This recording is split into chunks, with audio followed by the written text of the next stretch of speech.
Okay, verse 8. To the messenger of the Christians gathered in Smyrna, you must write, the first one and the last one who became dead and who has returned to life says these things.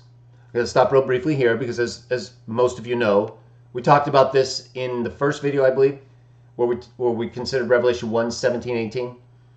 And I think I summarized everything there fairly well in the day text video, and then in the clip of that part of the day text video that's now the Alpha and the Omega beginning and first and last video, part 1. Because we're going to talk more about it, primarily as we get into Alpha and the Omega texts. But I've already talked about first and last enough, I think. One thing I didn't mention, though, and I will mention here, is that in addition to the fact that the best witness to Revelation, Codex A, differentiates both Revelation 1, 17, 18, and 2, 8, and Revelation 22's use of first and last. It uses firstborn, as I described earlier, in 1:17 and 2:8, 1:17, 18, and 2:8, but first in Revelation 22. And how in Isaiah 44:6, Jah uses the expression ego metatauta.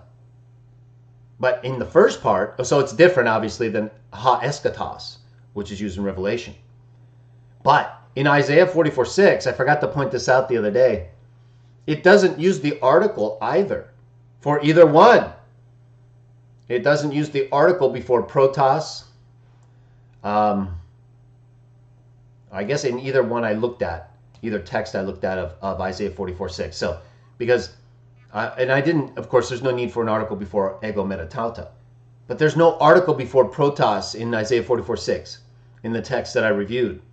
But there is in Revelation's use of first, right? Ha protos. So there's definitely a specific reference there, limited in both this text, right? Who became dead and returned to life. That's directly connected with the first one and last one of Revelation 2:8. Just like the first one and last one, ha protos kai ha eschatos, is connected with Jesus dying and coming to life and living forever with the keys of death and Hades in 1:17, 18. So in both texts, 2:8 and 1:17, 18, the first part reads ha protos. And then the second part is kai ha eschatos. So we already know, as we discussed in prior videos, Isaiah 44:6, the second part, where it's often translated the first and the last, is ego metatauta. It's not the same as ha eschatos. Not at all. And one appears to be expressly a title, a term of unique description for Jesus, versus just a description of Jah being the one. There's the totality of gods who exist with him, and there are no others.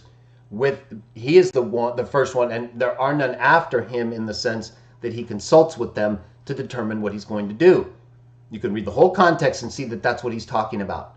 And it fits with every single thing else we see as far as him directing the sons of God to do his will, or they don't, and then they become rebellious, resistance. Either way, my point is that the terms are different. We talked about mostly the second part before and the differences in Codex A between 22 and Revelation chapters 1 and 2.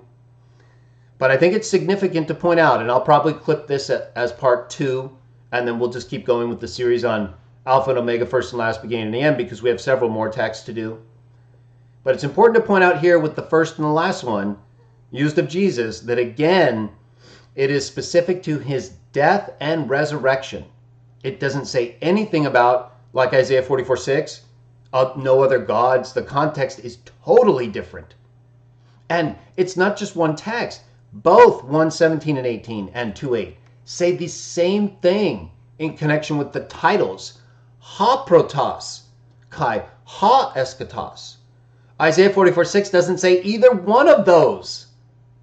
It says protos, kai, ego metatauta.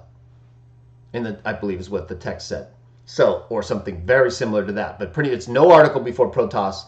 And the last part is, as we've discussed, ego metatauta, not ha eschatos. Totally different.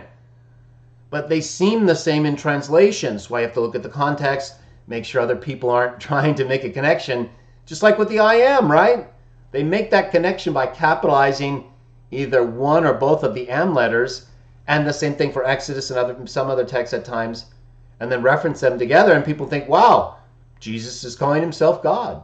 Same with first and last. They see it capitalized or reference in Revelation, in NIV or other Bibles, and that make this connection, and Isaiah 44:6, and yet they're different in both respects. The first part, protos versus ha-protos.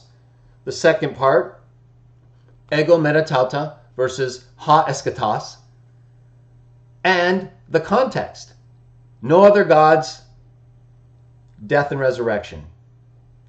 And soon after both uses of first and last for his death and resurrection, as I talked about before, in chapter 3, he calls God his God multiple times in this state, in the same resurrected, glorified state.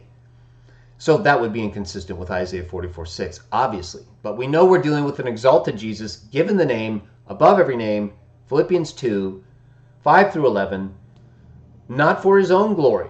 He says that repeatedly as well. And Paul makes it clear that that's the teaching, to the glory of God the Father. He's the first and the one whom there is no after. And the I and after this. He's the totality of those things in ways that have to do with his godship without having to consult with anybody. He's the Father. All right, so I think we've covered that very well in terms of the first and the last and the issues that relate or often are brought up in relation to the text in Isaiah 44:6 and here. And so there's no real connection